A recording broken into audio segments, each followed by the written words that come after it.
জ্বালানি তেলের মূল্য বৃদ্ধি না করা এটা সরকারের একটি বড় সফলতা এবং অগ্রিম প্রস্তুতির কারণে আমাদের এই সফলতাটা এসছে।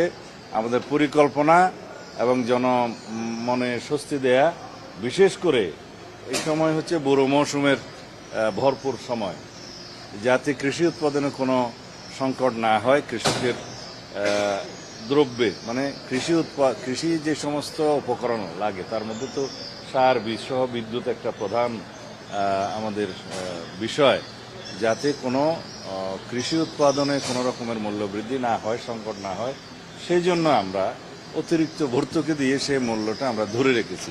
আন্তর্জাতিক বাজারে মূল্য বৃদ্ধি হয়েছে, পার্শ্ববর্তী বহু দেশে জ্বালানি তেলের মূল্য বৃদ্ধি হয়েছে এবং অনেক রকমের মানে শিক্ষা প্রতিষ্ঠান সহ অনেক প্রতিষ্ঠান বন্ধ করে দেওয়া হয়েছে বিভিন্ন দেশে জ্বালানি সাশ্রয়ের জন্য। কিন্তু আমরা সবকিছুই সুচারুরূপে বাংলাদেশে সম্পন্ন হয়েছে মাননীয় প্রধানমন্ত্রীর নির্দেশনায় এবং পরিকল্পনায়। আমরা আশা করি সেটা আমরা ধরে রাখতে পারবো। সামনের দিকে দেখি কিভাবে পরিকল্পনা করা যায়, আর যাতে জ্বালানি পাচার হওয়ার যে দুই একটি ঘটনার নজরে এসছে, এগুলো আমরা কঠোর হচ্ছে দমন